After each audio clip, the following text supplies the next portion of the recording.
আসসালামু আলাইকুম রহমতুল্লাহ। সুপ্রিয় শিক্ষার্থীবৃন্দ, আশা করি তোমরা সবাই ভালো আছো। এই ভিডিওটা তৈরি করছি অষ্টম শ্রেণীর শিক্ষার্থীদের জন্য।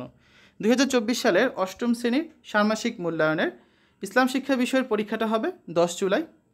তো অষ্টম শ্রেণীর অর্ধবার্ষিক পরীক্ষার সিলেবাস অনুযায়ী তোমাদের ইসলাম শিক্ষা বিষয়ের সিলেবাসটা হচ্ছে 1 থেকে 72 পৃষ্ঠা পর্যন্ত, অর্থাৎ প্রথম 2টা অধ্যায় বা প্রথম 2টা শিখন অভিজ্ঞতা। তো সরকার থেকে তোমাদের যদি কোনো অ্যাসাইনমেন্ট বা প্রশ্ন দেওয়া না হয়, তাহলে তোমাদের এই মূল্যায়নগুলো কীভাবে হবে, অর্থাৎ এই প্রথম 2টা অধ্যায় থেকে তোমাদের কোন কোন বিষয়গুলো পড়তে হবে, কোন কোন একক কাজ, জোড়ায় কাজ, দলগত কাজ করতে হবে, কোন কোন ছকগুলো পূরণ করতে হবে, তা নিয়ে আজকের ভিডিওতে আমরা আলোচনা করব। তো ভিডিওটা দেখো, আশা করি তোমরা উপকৃত হবে। তো তোমরা যারা এখনও অন্যান্য বিষয়ের ভিডিওগুলো দেখোনি, তারা আমাদের চ্যানেলের প্লেলিস্ট অপশন থেকে ঘুরে আসতে পারো।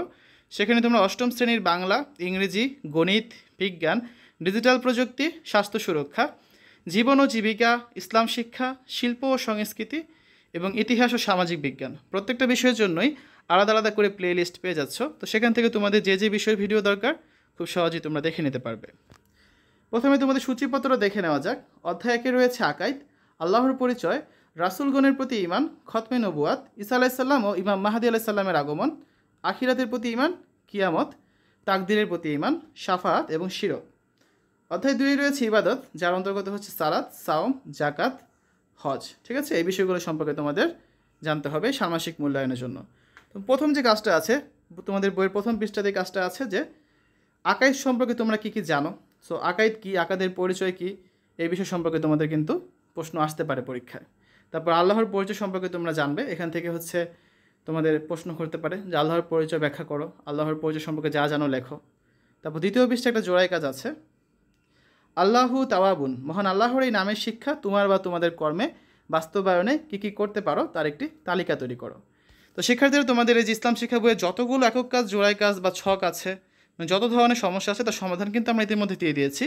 তোমরা হচ্ছে এই ভিডিওর পিন কমেন্টে প্লেলিস্ট লিঙ্ক পেয়ে যাবে, বা আমাদের চ্যানেলের প্লেলিস্ট অপশনে গেলে সেখান থেকে কিন্তু তোমরা সবগুলো ভিডিও দেখে নিতে পারবে।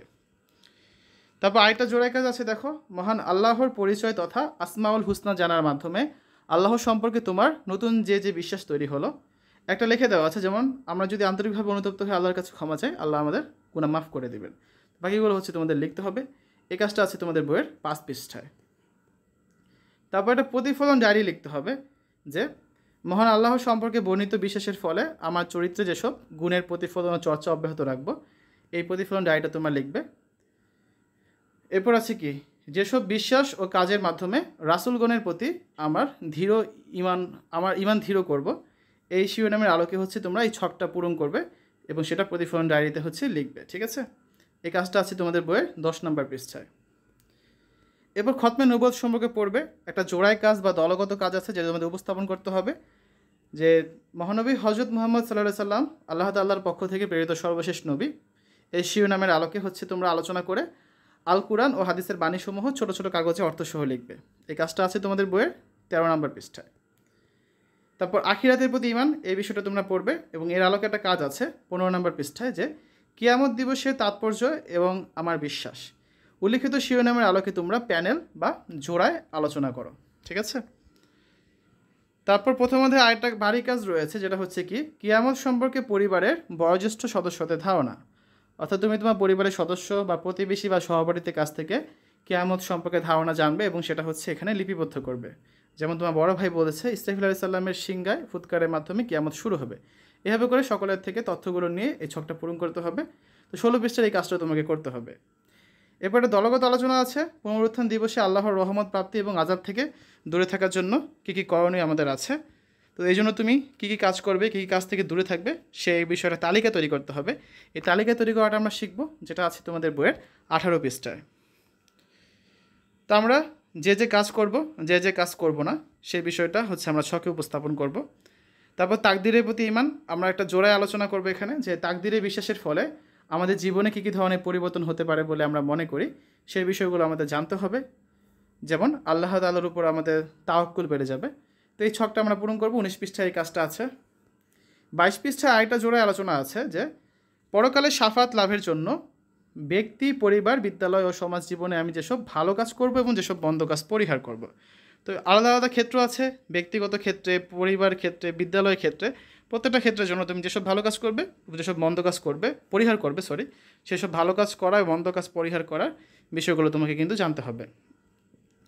এরপর আরেকটা একক কাজ আছে, শিরক হয় বা হতে পারে এমন কাজগুলো একটা তালিকা তৈরি করতে হবে। যেমন আল্লাহ তাআলা ব্যতীত অন্য কাউকে ইবাদতের মালিক মনে করা, এই টাইপের শিরক যে হতে পারে সে কাজগুলো তালিকা তৈরি করবে। এই কাজটা আছে তোমাদের বইয়ের 25 পৃষ্ঠায়। প্রথম অধ্যায়ে সর্বশেষ যে কাজটা আছে 27 পৃষ্ঠায়, একটা প্রতিফলন ডায়েরি লিখতে হবে। দৈনন্দিন জীবনে শিরক থেকে দূরে থাকার জন্য আমি যেসব ভালো কাজ করব এবং যেসব মন্দ কাজ বর্জন করব, উল্লিখিত শিরোনামের আলোকে নির্ধারিত ছকটি পূরণ করবে। তোমার করণীয় কাজগুলো এবং তোমার বর্জনীয় কাজগুলো হচ্ছে এখানে লিখতে হবে, ঠিক আছে। তারপর দেখো দ্বিতীয় অধ্যায়ে যে প্রতিফলন ডায়েরি লিখন আছে 29 পৃষ্ঠায়, যে সপ্তম শ্রেণীতে জেনে যেসব সালাত নিয়মিত চর্চা করি সেগুলোর মাধ্যমে ছকটা পূরণ করবে। যে কিছু সালাতের নাম লিখবে এখানে, যেগুলো তোমরা সপ্তম শ্রেণীতে জেনে চর্চা করো এখন, সেই সালাতের বিশেষ নিয়মগুলো লিখবে, রাকাতের সংখ্যা লিখবে, এই ছকটা পূরণ করবে।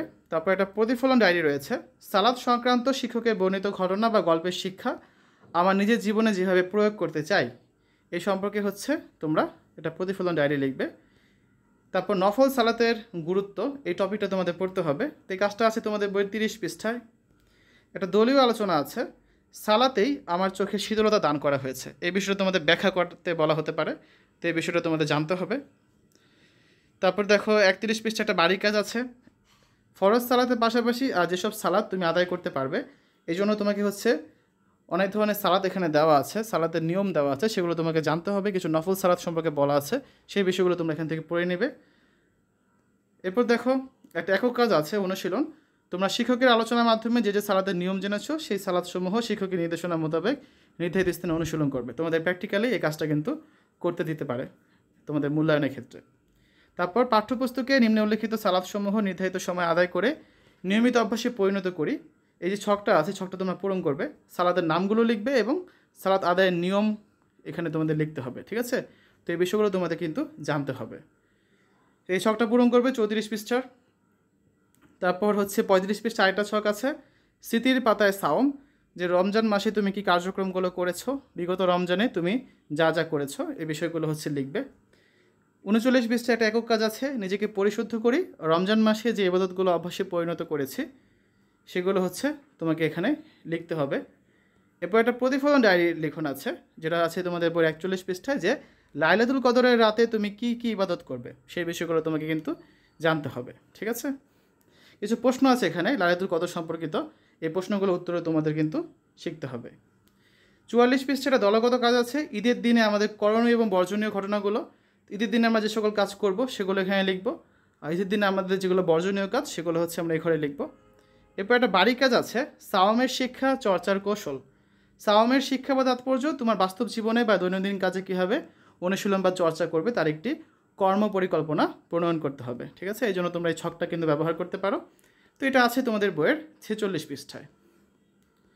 এরপর জাকাত সম্পর্কে পড়বে, জাকাত সম্পর্কে একটা বাড়ির কাজ দেওয়া আছে, যে তুমি জাকাত সংক্রান্ত যে ইসলামিক ঘটনা বা গল্প শুনেছো তা পরিবারের বয়োজ্যেষ্ঠ বা সদস্য সহপাঠীর সাথে অভিজ্ঞতা বিনিময় করো, ঘটনা বা গল্পটি সংক্রান্ত তার মতামত লিখে আনবে। এবং 49 পৃষ্ঠাটা দলীয় কাজ আছে, তোমার উপর জাকাত ফরজ হলে কেন তুমি সঠিক নিয়মে জাকাত আদায় করবে সেই সংক্রান্ত আলোচনাটা তোমাকে জানতে হবে। আরেকটা দলগত কাজ আছে 50 পৃষ্ঠায়, যে জাকাত প্রদান করলে আল্লাহ তাআলা জাকাত প্রদানকারী সম্পদ বরকত দান করেন, এই বিষয়টা ব্যাখ্যা করতে হবে তোমাকে। 52 পৃষ্ঠায় আরেকটা দলগত কাজ আছে, প্রত্যেক সামর্থ্যবান মুসলিমের উচিত সঠিক নিয়মে জাকাত প্রদান করা, কেন এই বিষয়টাও কিন্তু তোমাকে পরীক্ষা উপস্থাপন করতে বলা হতে পারে। তারপর একটা উদাহরণ দেওয়া আছে জাকাতের নিসাব কীভাবে হিসাব করতে হবে, সেই উদাহরণটা তোমরা শিখবে এবং সেই অনুযায়ী এখানে তোমাদের একটা জোড়াই বা দলীয় কাজ দেওয়া আছে, যে করিম সাহেবের 3 তোলা স্বর্ণ 20 তোলা রূপা এবং 4 লাখ টাকা ব্যাংকে গচ্ছিত রয়েছে, তোমরা শিক্ষকের নির্দেশনা মোতাবেক জোড়াই বা দলে আলোচনা করে করিম সাহেবের জাকাতের যে নিসাব পরিমাণ সেটা নির্ণয় করবে, ঠিক আছে। এই জন্য তোমরা এই উদাহরণটা দেখে নিতে পারো। এরপর একটা একক কাজ বা জোড়াই কাজ আছে, যে শিক্ষকের আজকে আলোচনার আলোকে শিক্ষার্থীরা হজের তাৎপর্য খাতায় লিখবে, অর্থাৎ তোমাদের হজের তাৎপর্য বা হজের গুরুত্ব এই বিষয়টা কিন্তু শিখতে হবে। এরপর দেখো হজের ফরজ আছে 3টি, এই 3টা হজের ফরজ শিখতে হবে। হজের ওয়াজিব সমূহ সম্পর্কে তোমাদের জানতে হবে। হজের কিছু সুন্নত আছে, এগুলো তোমাদের কিন্তু মূল্যায়নের জন্য জানতে হবে। তারপর হচ্ছে একটা প্রতিফলন ডায়েরি লিখন আছে 62 পৃষ্ঠায়, যেসব কার্যক্রমের মাধ্যমে হজের ফরজ ওয়াজিব ও সুন্নত আদায় করা হয় এই ছকটাও তোমাদের কিন্তু শিখতে হবে।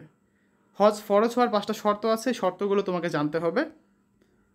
তারপর হচ্ছে সর্বশেষ না, 2টা কাজ বাকি আছে। 69 পৃষ্ঠাটা বাড়ির কাজ আছে, যে হজের ধর্মীয় সামাজিক তাৎপর্য বা শিক্ষার একটা তালিকা তৈরি করতে হবে, ঠিক আছে? হজের ধর্মীয় তাৎপর্যগুলো এবং সামাজিক তাৎপর্যগুলো, এগুলো সম্পর্কে তোমরা জানবে। তারপর হচ্ছে তোমাদের একটা প্র্যাকটিক্যালি কাজ করতে বলা হতে পারে, যে তুমি যে হজের কার্যাবলী সম্পর্কে জেনেছো এগুলো অভিনয়ের মাধ্যমে তোমাকে ক্লাসে উপস্থাপন করতে বলা হতে পারে। তো শিক্ষার্থীরা, এই ছিল আলোচনা। এতক্ষণ আমরা দেখলাম অষ্টম শ্রেণীর ষান্মাসিক মূল্যায়ন ইসলাম শিক্ষা বিষয়ের অর্ধবার্ষিক পরীক্ষার যে সিলেবাস দেওয়া হয়েছে তার আলোকে তোমাদের এই অর্ধবার্ষিক পরীক্ষা বা ষান্মাসিক মূল্যায়নে কী ধরনের প্রশ্ন আসতে পারে, কী ধরনের কাজ তোমাদের করতে হবে তা নিয়ে তখন আমরা বিস্তারিত আলোচনা করেছি। যদি সরকার থেকে প্রশ্ন দেওয়া না হয় সেক্ষেত্রে তোমাদের হচ্ছে এই ভিডিওটা অনুযায়ী কিন্তু তোমাদের মূল্যায়ন কার্যক্রম পরিচালনা হবে। আশা করি ভিডিওটা থেকে তোমরা কিছুটা হলেও উপকৃত হবে। সকলে সুস্থতা কামনা করে আজ এখানে বিদায় নিচ্ছি। আল্লাহ হাফেজ।